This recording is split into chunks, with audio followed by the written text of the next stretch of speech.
planet. It's okay, no? Yeah. Okay, anyhow, so different stages are there. The Nishta, Ruchi, Asakti, Bhav. So, but here, general description is given of different persons having different goals. Like is explained before also. Materialistic persons, even though they may follow the Vedic literatures, Karma Kanda, or impersonalists, so they are doing some kind of sadhana and they have some kind of goal. But Sri Chaitanya Mahaprabhu, he has given the proper sadhana and the proper goal. So Babaji, I've already explained that there are many different types of sadhya according to different tendencies. One cannot accept the validity of mukti as long as one has any desire for bhukti. And many of the statements in Shastra are written for people on that level. So different of scriptures are there. Some scriptures are for those in the mode of ignorance, some are for those in the mode of passion, and some are for those in the mode of goodness. And as explained, Karma Kanda is there, Jnana Kanda. So these literatures, they are transcendental, but because not everyone is able to immediately come to the highest platform of bhakti, so therefore these different scriptures are there. Just like in school, the primary school is there, secondary school, to help the different persons to advance slowly but surely. For instance, the Apastamba Shrota Sutra states, Akshayam Havaya Chaturmasya Yajinaha. Those who observe the vow of Chaturmasya obtain perpetual residence in heaven. So we also perform Chaturmas. You do Chaturmas? You know Chaturmas? Yes. So you follow? No? No spinach in the first month? Yes. Yeah, that we do. No milk, no yogurt, no milk, no urad dal. So that is the minimum of following Chaturmas. But others, they have some other rules and regulations which they follow. Even Srila Prabhupada, spiritual master, Bhaktisiddhanta Saraswati Thakur Prabhupada, he followed more strictly. And different vegetables they were not taking. Like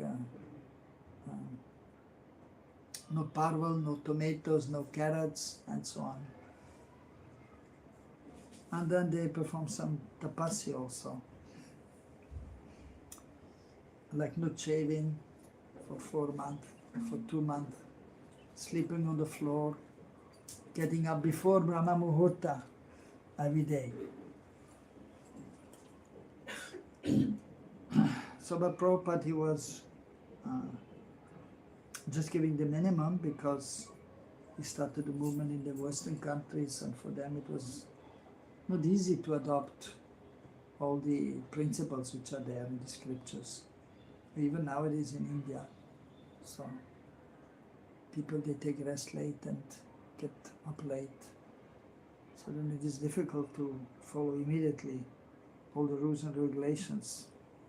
Also in Bharatvarsha there is a decline in regards to following the Vedic literatures, the rules and regulations of the scriptures. So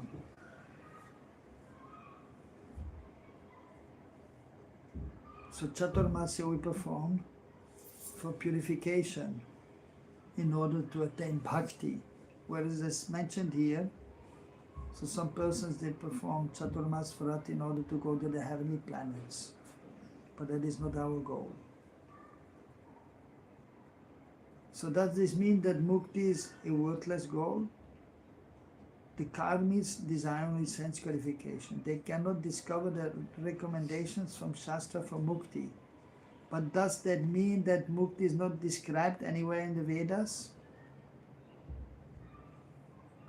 So few of the rishis who recommend the path of karma maintain that renunciation is only prescribed for those who are incompetent. and that those who are competent should perform karma.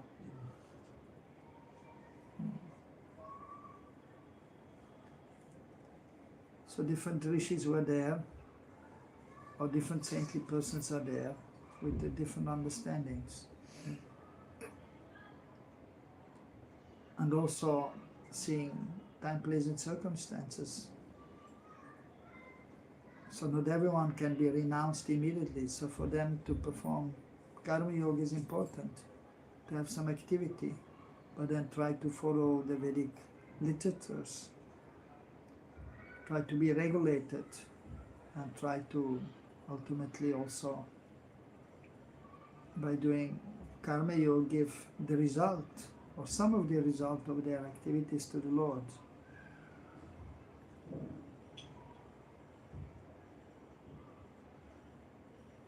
But actually, so renunciation is required. Vairagya, Vidya, Nija Bhakti Yoga, Sikshatamika, Purusha, Purana, Sri Krishna Chaitanya Shariya Dadari, Kripangode, Yastabaham Prapadye. So this is a verse by Sarvabhauma Bhattacharya. And so, for this prayer in glorification of Mahaprabhu, and surrendering to Mahaprabhu, and explaining that Mahaprabhu, he came to give bhakti ultimately, but at the same time also vairagya and vidya. So we have to get some knowledge and we have to become somewhat detached from this material world. Some renunciation has to be there. One cannot be attached to this material world and engage in sense purification and then at the same time perform devotional service and then hope to be liberated. No, but some renunciation has to be there. Some detachment has to be there from this material world. So for that purpose, one is observing Chaturmas Vrat, Ekadashi Vrat, Purushottam Vrat, and so on. To control the mind and the senses, to engage more in devotional service and to decrease the bodily necessities. So that is required. And so we have to get knowledge also by reading the scriptures, by hearing from the spiritual master, and then we can properly perform devotional service. And then the consciousness becomes purified, and then bhakti will manifest. So, but we have to engage in devotional service. And then we become more and more purified, and then we realize practically our spiritual nature as servant of Krishna. And then later on we understand our relationship with Krishna.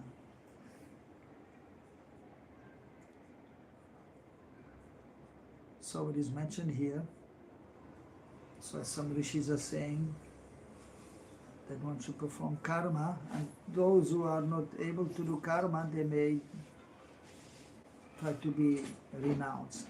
So, but then he's saying this is not actually true. These instructions are given for people on lower levels of spiritual advancement in order to promote their faith in their respective positions. So the teacher or the spiritual master, he knows the inclination of the disciple, and so therefore he will give instructions accordingly.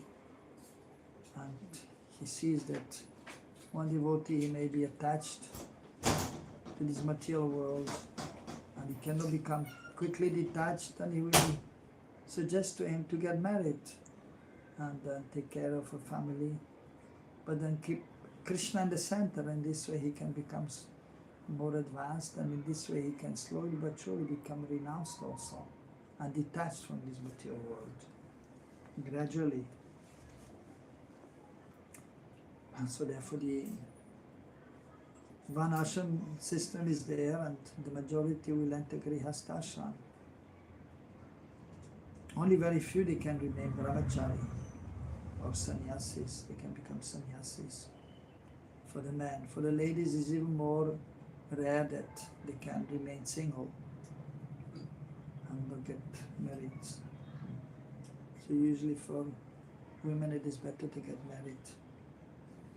And then they will be protected, and then they can take care of the family and keeping Krishna in the center, then slowly but surely they can also advance. Also for householders also. So gradual advancement and gradual detachment from this world.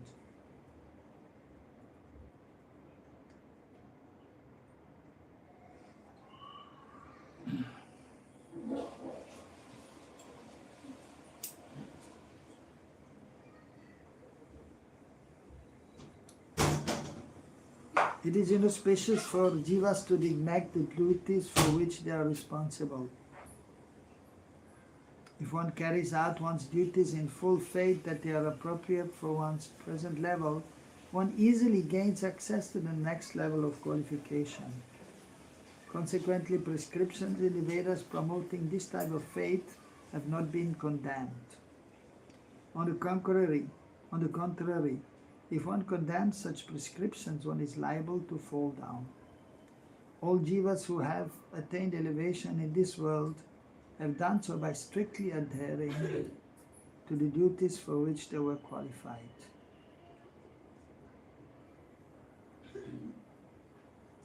Jnana is actually superior to karma because it yields mukti. So jnana is more important than simply engaging in doing one's duty in this world, like going to vana and ashram.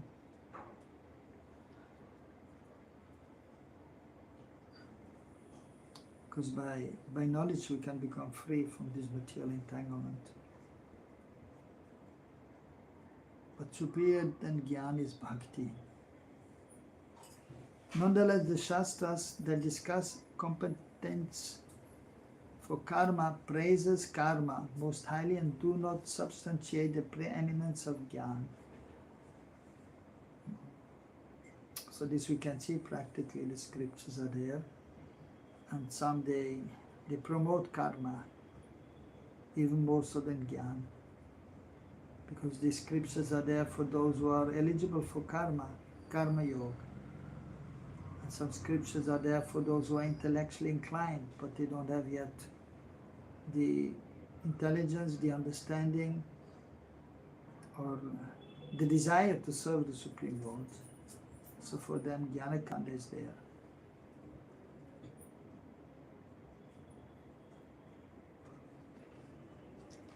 So similarly,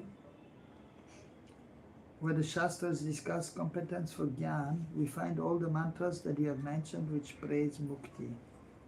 So this Brajanath, he was a scholar, but he had some impersonal understanding.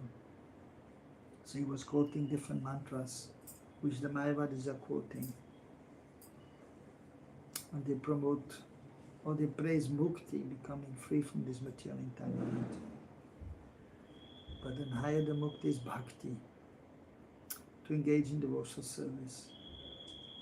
However, just as eligibility for jnana is superior to that for karma, the eligibility for bhakti is superior to that for jnana. Mantras such as Tattvam Asi. You heard Tattvam Asi, you know? What is Tattvam Asi? Yeah. What is it? Tattvam Asi. I heard from You heard? Yeah. Okay, what is the meaning? Tat Tvam Asi. I heard. You are that. Yeah. Tat Tvam Asi. Tvam means you, Asi, are Tat, that. So that refers to the absolute truth. But that is mostly used by the Mayavadis.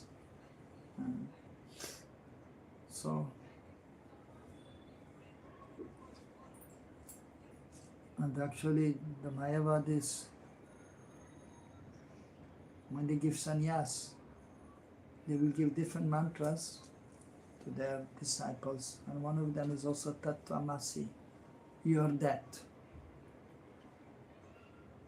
And so Nimai Pandit, he was going to take sannyas in Katwa, And so he approached a sannyasi who was actually Mayavadi, Keshava Bharati.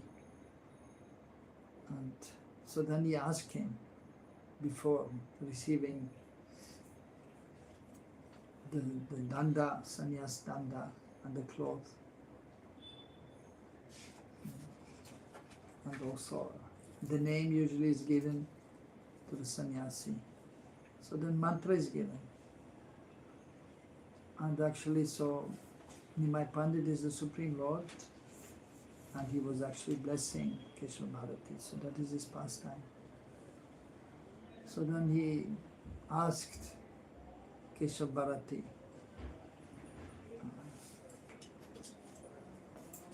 that so the mantra you're giving me, is it Tattvamasi? So he spoke in his ear, Tattvamasi. And Keshava Bharati said, yes, I will give you this mantra.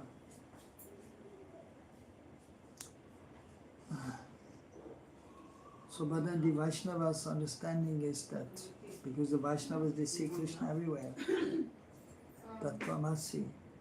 So we are that, so we have the same quality as the Supreme Lord. So Krishna is Satchidananda Swarup, and we also Satchidananda Swarup. But Krishna is Brihat Chidvastu. Chidvastu, spiritual substance is there. A real substance, Vastav Vastu. That is spiritual substance. And so Krishna is Brihat Chidvastu, he is a great transcendental substance, spiritual, conscious substance. And the Jiva is Anuchit Vastu. So very small, infinitesimal. So Nimai Pandit, he then took sannyas, and because at that time not so many Vaishnava sannyasis were there, and so he took from Keshava Bharati. So the pastimes of the Lord are not always easy to understand, so therefore we should go to the devotees who know, and they can explain in a little more detail, so we have some understanding.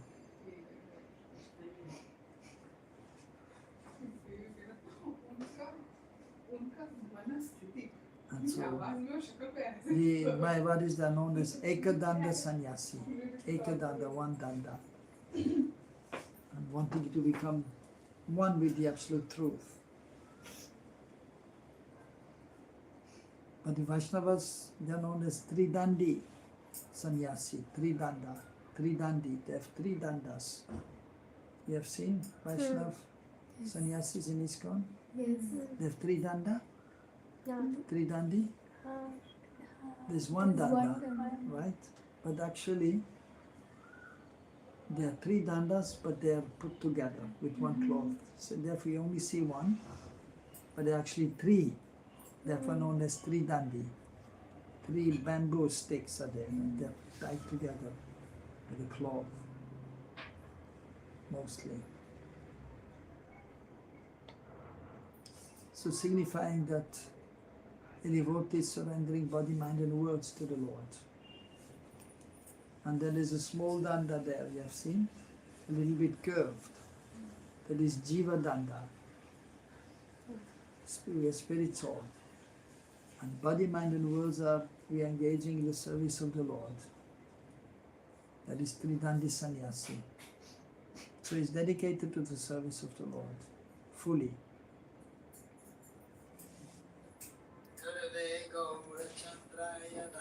Is my sister or? Huh? Acha. Okay. Yes? It's not working. Baby is inviting you to his Who? house. PP when? In half an hour, 45 minutes. There are some people. Prashani Mutli. Lifestyle. Anyway, Okay, we'll go. you can come. No, sure. Is it working? Yeah, it's okay. It's working fine, okay. It's Arivu. Hare Krishna. That is God, yeah. वो हर बार message Okay. message.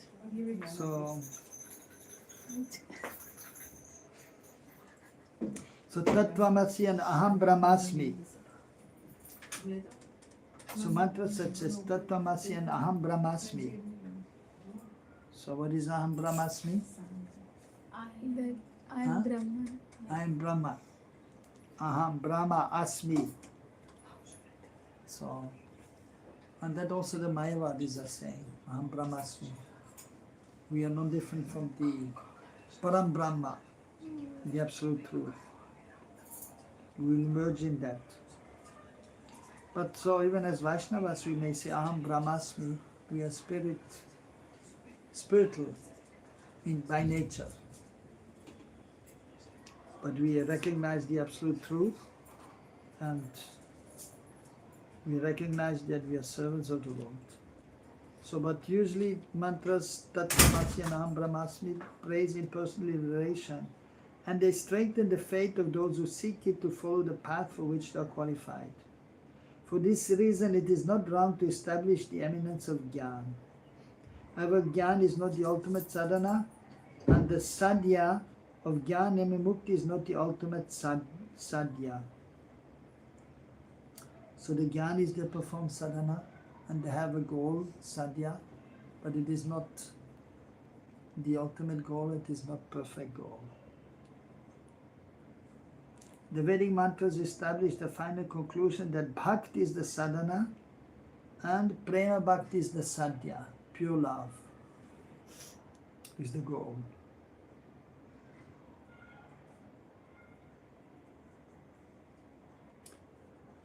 Brajanath, the mantras that I quoted are principal statements of the Vedas known as Mahavakyas. How can the sadhya and sadhana that they put forward possibly be extraneous? Babaji, the Vedic statements you quoted just a moment ago are not described as Mahavakyas anywhere in the Vedas, nor have they been described as superior to other statements. Teachers of Jnana have proclaimed that these statements are Mahavakyas in order to establish the preeminence of their own doctrine, but in reality, Pranav, Om is the only Mahavakya. So like especially Shankaracharya, he was mentioning Tattvamasi and other statements as Mahavakya.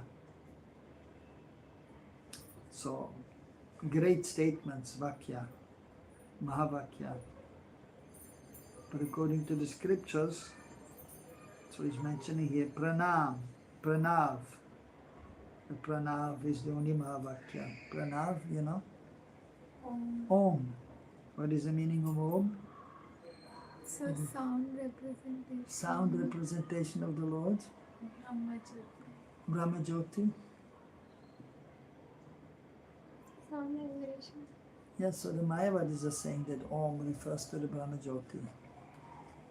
Or it is to some extent also true because the impersonal Brahma Jyoti is Krishna's effulgence. That is also the absolute truth. But it is not the complete absolute truth. It is just one aspect of the absolute truth, impersonal Brahman. Brahmeti Paramatmeti Bhagavaniti Sabdyate. And so first is there a Brahma Jyoti for some, and for others the super soul, Paramatma is there, also manifestation of the absolute truth, which is true also, but also not complete. Because Paramatma is only in the material world, accompanying the individual soul. But we don't have any permanent relationship with Paramatma. We have a permanent relationship with Krishna. So the last word is Bhagavan, the Supreme Personality of God, Krishna, Narayan, Vishnu. So Om is a transcendental sound vibration, representing the absolute truth. So what is the whole absolute truth, the complete absolute truth?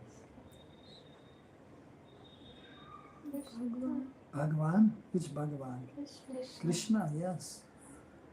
So, of course, then it depends on the different worshippers also. Like those who worship Sitaram, they will say that Om represents Sitaram. But we are followers of Krishna, Radha Krishna, so we say Om represents Radha Krishna. Rupa Goswami has explained, Akuranuchate Krishna Sarvalokaikam Nayaka Ukaruchate Radha Maka Jiva Vachaka. So A refers to Krishna. So Aravindaksha Krishna. So he has beautiful eyes like lotus petals. Sarvalokaika Nayaka. So he is the only hero in this world. Transcendental hero. Ukarunuchate Radha. U refers to Srimati Radharani. Urjeshwari. Urja means also the effulgence of the Lord. And so the embodiment of, and so the effulgence means also the Shakti, the energy. So Urjeshwari Srimati Radharani. The pleasure potency of Krishna, Haladini Shakti. Ma ka jiva vachakaha. So Ma refers to the jiva also. So Radha Krishna there and we are there as servants of Radha and Krishna. So that is a complete understanding of Om, the highest conception of Om. So Pranav is the only Mahavakya. All other Vedic statements relate only to particular aspects of Vedic knowledge. It would not be incorrect to refer to all the statements of the Vedas as Mahavakyas. It would not be incorrect to refer to all the statements of the Vedas as Mahavakya. So that is clear. Whatever is mentioned in the scriptures, that is the absolute truth. So, great statements, Mahavakya. And but some are more important than others. So Pranav is there, or even other mantras are there. Om Namo Bhagavate Vasudevaya, Om Namo Narayanaya Namaha, Ityadi, and so on. And so even the Maha Mantra is mentioned there in the Vedic literatures. And so any mantra in the Vedic literature starts with Om, or Gayatri mantra also. Brahma Gayatri, Om Bhurbhava Swaha Tatsavito Varenyam Ityadi. And so similarly, when the Mahamantra is mentioned, so then Om is also pronounced Om. And then Mahamantra, Hare Krishna, Krishna Krishna, Hare Hare, Hare Ram, Hare Ram, Hare Hare. Therefore the priests, even in our society who do yagyas, so they will chant many mantras like Purusha Sukta. And so these mantras also Om is recited first. So that is the beach, that is the seed mantra. And then the different mantras are coming. And one different from the Lord. Like Purusha Sukta, famous mantras. Om Sasra Shesha Purusha Sasraksha Sahasrapad Sabomim Vishvato Vritva Attatishta Dashangulam Om Purusha Vedam Sarvam Yadbhutam Yadchavabhyam Uttam Rittad Vasheshanaha Yadanena Tirohati, and so on. So here the Mahapurush, or the universal form, Virat Rupa, is mentioned. Sahasra Shersha Purushaha. You know little Sanskrit, no? Sahasra Shersha. Sahasra means thousand. Shersha, head. Universal form. Sasra Shesha Purushaha Sastraksha Aksha, eyes.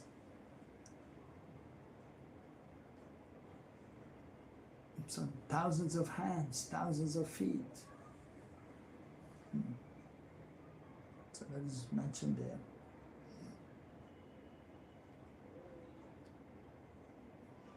And then also Paramatma is mentioned that. And how big is Paramatma? Dash Angul, 10 fingers, that is the size of Paramatma, usually. Das Angul. There's 10 fingers like this. Das Angul, this is Angul. Well, no, Anguta is different. But sometimes even, so depends on the body also. If you have big body, Paramatma will be bigger. In ant body, Paramatma is very small. So like sometimes it is also explained the thumb, the size of the thumb, from here to here. That is the size of Paramatma. So,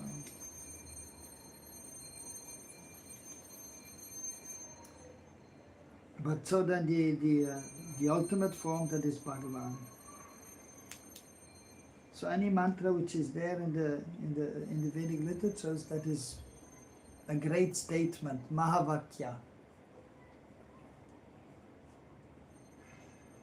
However, it is dogmatic to single out one particular statement of the Vedas as the Mahavakya and to label all others as ordinary. Those who do so are committing an offense to the Vedas. The Vedas describe many extraneous goals and the means to attain them, so they sometimes praise karma kanda, sometimes mukti. But in the ultimate analysis, the Vedas conclude that bhakti alone is both sadhana and sadhya.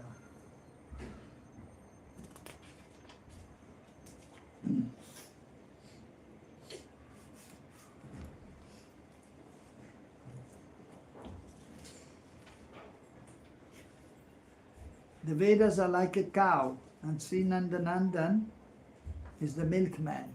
So that is also there in the glorification of the Bhagavad Gita.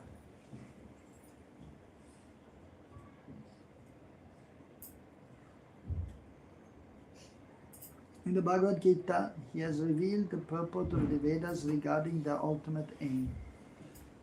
Verses 46 and 47. Tapasvibhyo adhiko yogi jnanibhyo pimatta adhikaha karmibhyaschariko yogi tasmad yogi bhavarjuna yoginam abhisarvesham madgaten antaratmana sarvan bhajate yomam same yuktatamo mataha. O Arjun, a yogi is greater than all types of ascetics, fruity workers, and those who cultivate impersonal knowledge aiming at liberation. Therefore become a yogi. And I consider that greatest of all yogis is the one who is attached to me with firm faith and who constantly worships me with full expression of the heart. So you know this verse? Yogi nama visarve samvad kane antaratmana. You know? From Bhagavad Gita. You know any shloka from Bhagavad Gita? How many? One. One shloka, you know. Which one? Which shloka? Second chapter. Dehinasmin yata dehe? No? Huh? Yad nahi hai. Can you? Sarva dharman parijajya tam saranam vaja. Aham tvam sarva papebhyo mokshasami Okay. masucha. Very good. So you know that also? Now you have to learn this. And 18 chapter, verse number 66. Okay, say. Paritrayanaya sadhunam vinashaya cha dushkrita dharma samsthapanarthaya sambhavami yogini. Okay, very good. Yeah. So how many shloka you know? I don't know. 2, 3, 4, 5? I had learned one shloka which you recite after hearing from you of Bhagavatam. Ete cha kalapam Ete chamsa kalapam sam Krishnastu Bhagwan sa Indriyari. Indriyani vakulam loke mridyanti yuge yuge. Okay, very good. Yeah, that is important shloka of the Srimad Bhagavatam. So we should know some shlokas of Bhagavad Gita, important shlokas of Bhagavatam. Yes, nice. So maybe you can try to learn 20 shlokas from Bhagavad Gita. Gurudev, I can memorize shlokas, but remembering the meaning is difficult. Acha. On contrary, I have seen that remembering the bhajans and remembering their meanings are much more It's easier. easier. Yeah, like the Bengali bhajans by Narottam Das Thakur or Yes. Bhakti Vinod. So I try to learn those Yeah, bhajans. fine. Because also these bhajans, so they are very melodious, and so that is pleasing to the heart. And but then the essence of the philosophy is also mentioned there in these books, of these bhajans, which are in the form of books like Bhakti Vinod Thakur. So he wrote 4 books, Sharanagati, sung books, Kalyan Kalpataru, Gitavali and Gitamala. So wonderful songs are there with the Siddhanta, the conclusion of the scriptures in our Vaishnava Sampradaya, and also the books of Narottam Das Thakur, sung books, Pratna and Prema Bhakti Chandrika. So these 2 books are important. Yeah, you can learn these songs also, that will help also. It is conducive for developing our love, our loving sentiments, devotional sentiments. But it's good to learn some shlokas also, to just remind us of the essential teachings of the Bhagavad Gita or Bhagavatam. Or one can learn also some verses in glorification of Mahaprabhu, in glorification of Krishna. Kasturi tilakam lalata pitale vaksastale kaustubha nasagre varamoktitam karatale veno kankanam sarvanga hari chandanam suritam kante chamuktavali gopastri parivestito gopala churamani. So then if we recite and we know the meaning, then so Krishna may appear in our consciousness. Krishna Gopala Churamani, who is the crest jewel, who is the most beautiful, the most wonderful gop. He is the Supreme Lord, but he is there as a gop, cowboy, son of Nanda Baba. Gopastri Parivestito is surrounded by not only the Gopas, his friends and the cows and calves, but also by the Gopis, especially at noontime, at Radhakunta at night time. So on his forehead he has Chandan, Tilak, Chandan and actually Kasturi Tilakan. So the Chandan is mixed with the musk of the deer, Kasturi. So that is there, Lalata Patale here on the forehead. So mostly just the dot is there. But sometimes some design. But this is Vaishnav Tilak. So since Mahaprabhu's time, so the Tilak is in this way. Representing the foot of the Lord and Tulsi, which is dear to Krishna. On his chest he has the Kaustubha Mani. In his hand he is holding the flute. He has bangles here. Sometimes his body is anointed with chandan. Sometimes the gopis are putting, sometimes Maria Shura, sometimes the gopas. And he's wearing a beautiful pearl necklace. So by reciting these verses, which the acharyas have given, then Krishna will reciprocate. And then he may manifest in our consciousness. So that is very helpful to recite these verses. Verse number which you saw? Verse number, which one? This one. Kasturi Tilakan? Yeah. Yeah. Verse number. Verse number, this is not from the Bhagavatam. This is one verse from one wonderful Vaishnava. You can look it up on Google. Kasturi Tilakam Lalata Patale. Okay, then it is there in Gaur Giti Gunj in the Sangbook, Gauri Vaishnava Sangbook. That is a must-learn verse. So learning these verses is helpful. And yes, it's not that we have to have so much. Of course, we need knowledge, but then we have to practice, and then even more important is realization. That is coming from practicing. But we should know some verses, important verses of Gita, of Bhagavatam, Chaitanya Charitamrita, Nectar of Devotion, some nice verses in glorification of Krishna, Radharani, Mahaprabhu. And so we don't have to be a great scholar to know the whole Bhagavad Gita. But no, we should know the essence. We should be Sara Grahi Vaishnava, a Vaishnava who has accepted the Sar, the essence. Sarat Saram, the essence of the essence of the Gauri Vaishnava scriptures.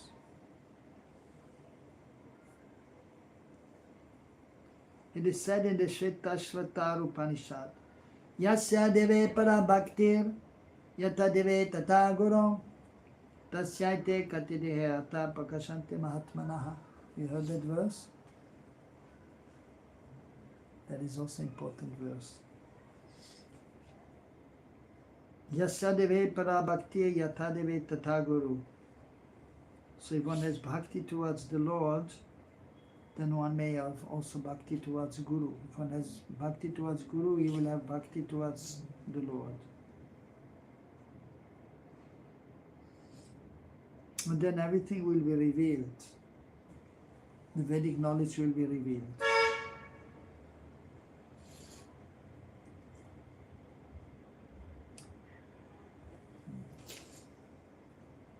It is said in the Gopala Tapani Upanishad, Purva Vibhag, Bhakti Rasya Bhajanam Tat Imamuchopadi Nairasya Naivam Musmin Manasa Kalpanam Etad Evacha Naishkarmyam.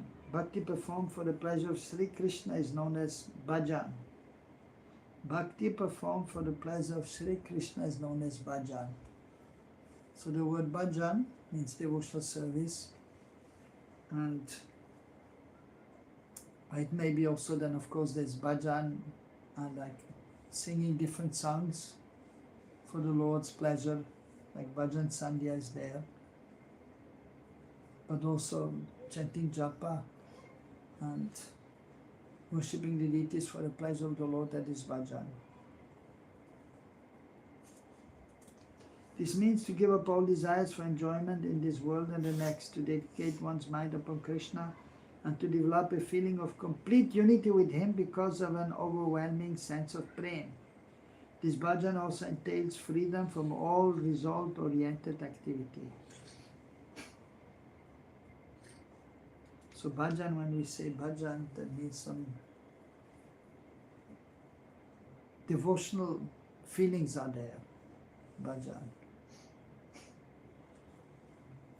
It is said in the Brihat Aranyak Upanishad, Atmanam eva priyam upasita. One should worship the Supreme Soul, Sri Krishna, as the dearest object of one's affection.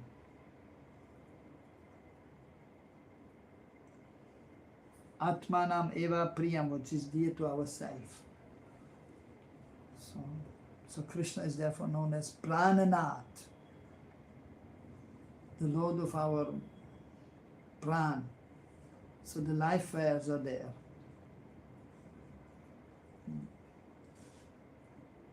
So 5 life wares are there in the body, 5 main ones.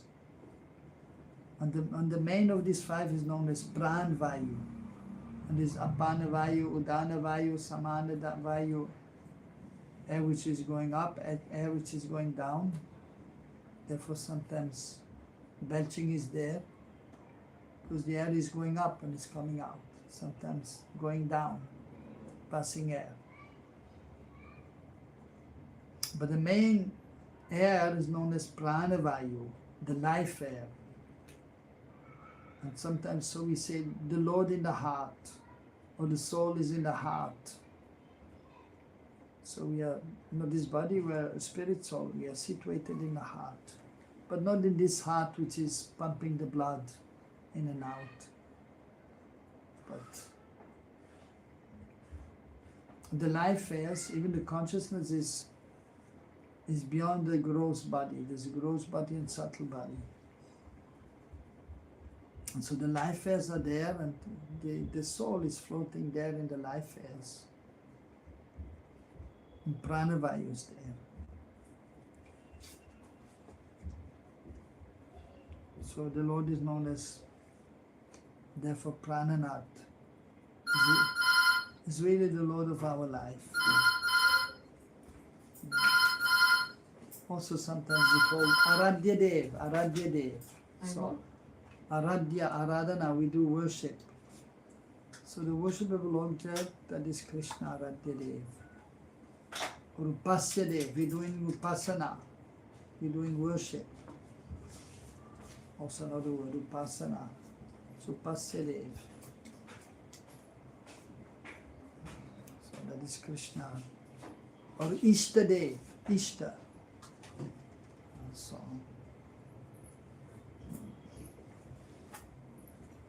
the worship of the Lord, that is Krishna.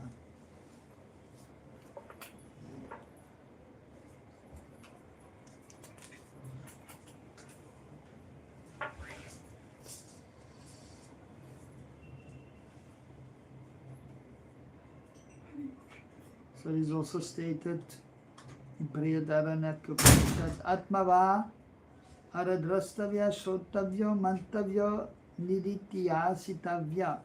O Maitreya, one should see, hear about, think of, and meditate upon the Supreme Absolute Truth, Paramatma.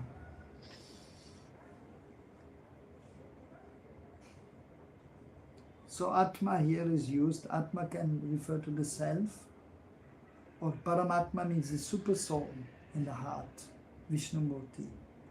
But even, of course, Atma can refer to the Supreme Lord, to Krishna. Yes. When one studies these Vedic statements carefully, it is clear that bhakti is the best form of sadhana. Brajana. The Karma Kanda section of the Vedas gives instructions to perform bhakti to Ishvara, who bestows the results of all action.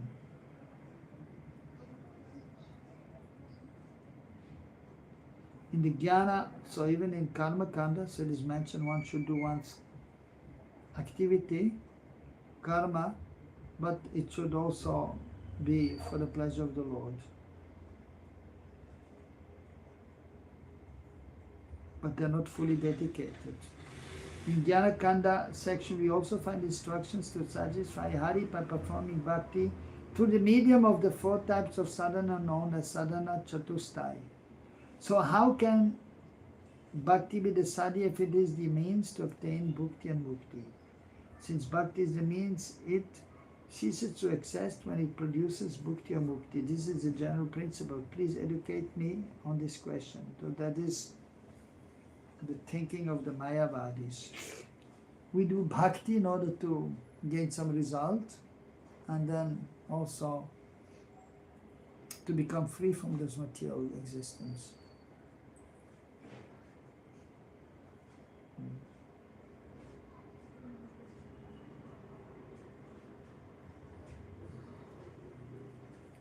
But that is actually not the proper understanding.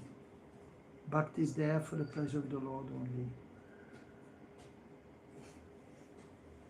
But by bhakti then we become free also from this material entanglement, and then one will be satisfied also. Some enjoyment is there. Babaji, it is true that performing the regulative practices, sadhana of bhakti in karma kanda gives material enjoyment, and bhakti sadhana performed in jnana kanda gives mukti. One cannot achieve any result without satisfying Parameshwar, and is only satisfied by bhakti.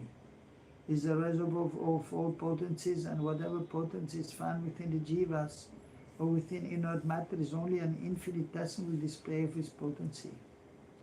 Karma and jnana cannot satisfy Ishvara. Karma and jnana give a result only with the help of Bhagavad Bhakti. They are incapable of producing a result independently.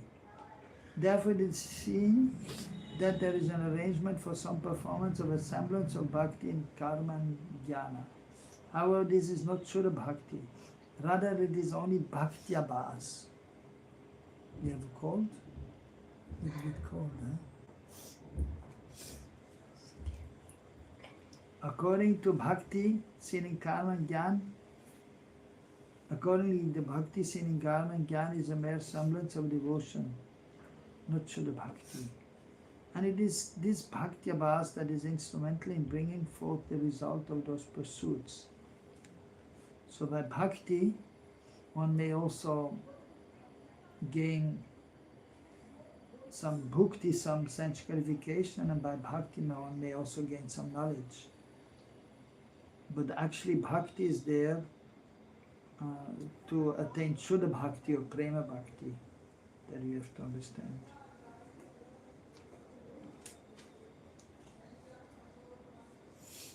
Let's stop here. Any question?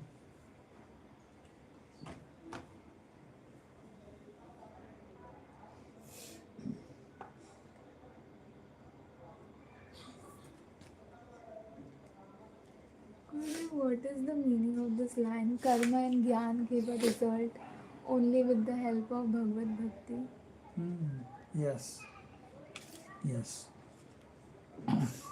So you may do karma, your activity, and of course actually you can see people, they are working and they don't do bhakti and they will get some result. If you work as a doctor, you'll get some money, even if you don't do bhakti. Even you may study something and you may get knowledge even without bhakti. But the true result of one's activities will be fulfilled only if you do some bhakti also. Therefore it is mentioned here that if you want a proper result of your karma, then you have to do some bhakti. Proper result means to get free from that ultimately, entanglement. Which comes yes, through and the- ultimately the goal is to attain bhakti. So that is the goal. So therefore we should do our karma, but we should do bhakti also.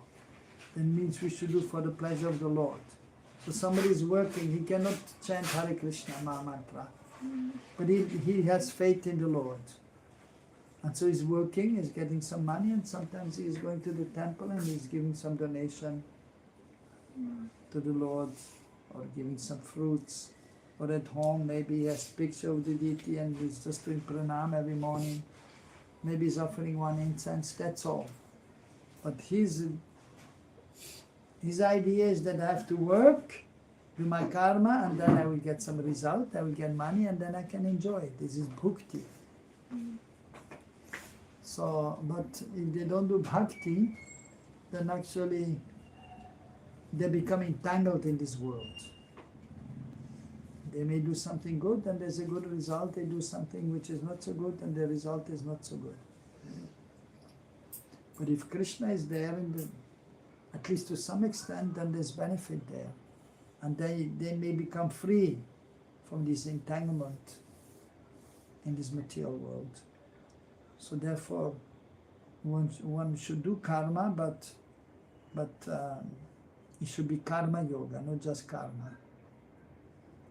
So the karmis, we see karmis, we say these are persons who are doing their work, but they are not offering the result to Krishna, to the Lord. But those who are doing karma yoga, so they're connected with the Lord, and they will give some of their result to the Lord. They will do something for Krishna. So then they can become free from being entangled in this world. And they can come to bhakti yoga eventually.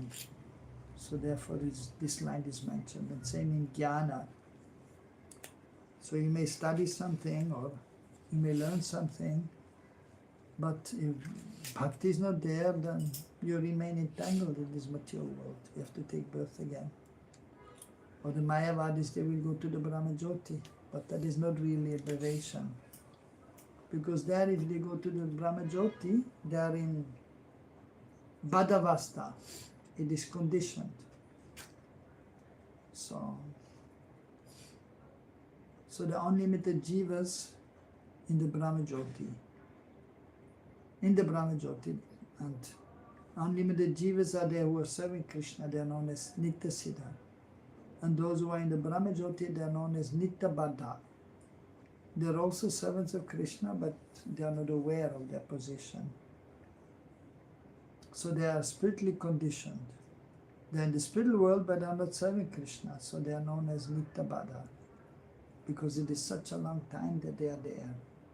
Since time immemorial, Anadi Baddha. So but there is no use of that, of going there and merging in the impersonal Brahman. So but if one is having some devotional attitude, bhakti, and then one is studying the scriptures, then he may be understanding and then he may get the realization that actually I should do bhakti. So then the true result will be there from studying, especially Vedic literatures, if the bhakti element is there. Otherwise it is sama eva hi kevalam. Otherwise it is a useless,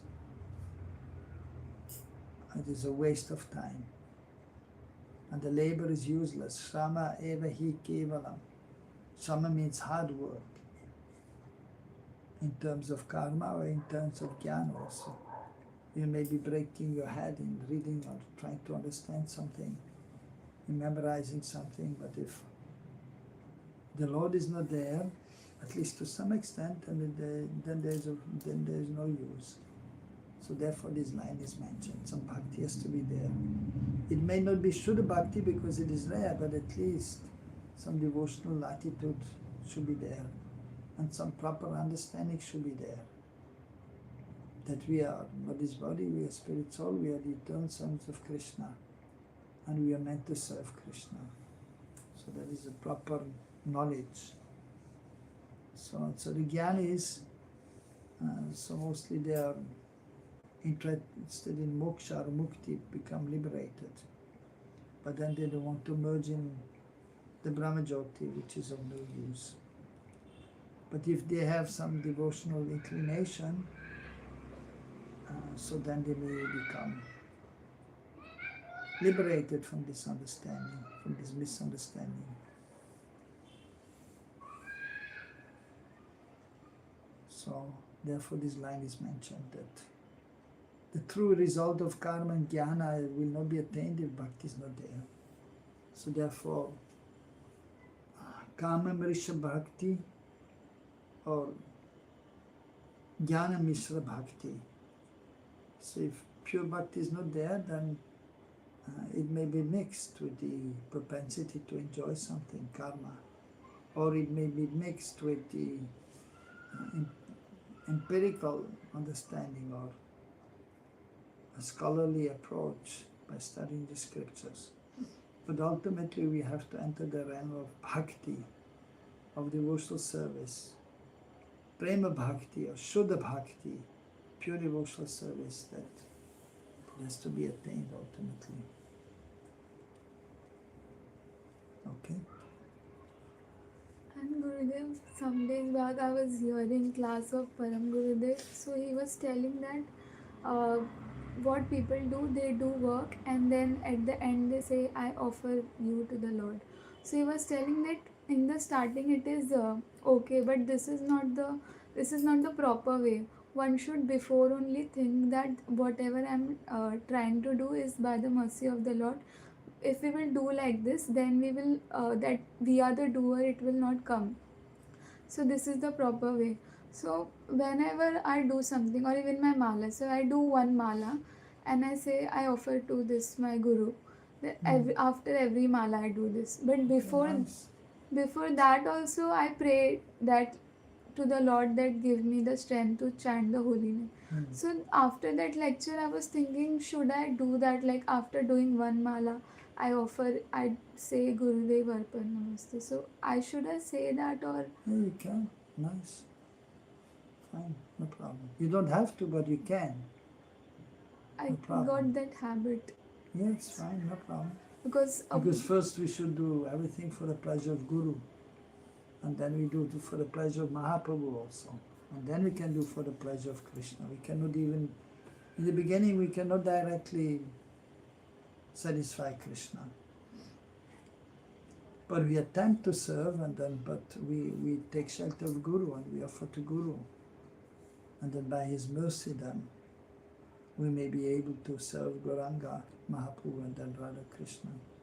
So it is okay, it is a good habit to offer everything to Guru, to chant in this mood, for the pleasure of Guru. And then we chant for the pleasure of Mahaprabhu. Nama Yagya, Mahayagya, Kali Kalma Shanashanam.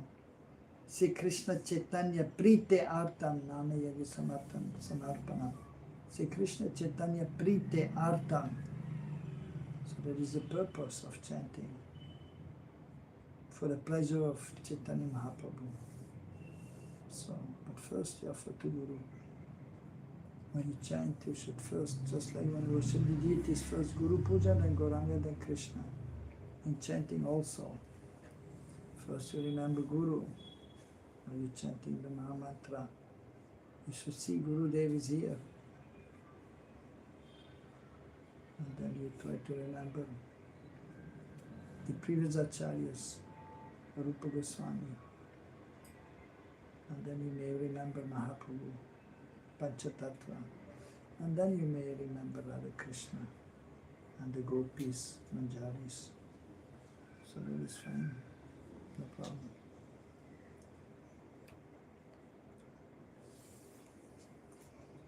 Any other questions?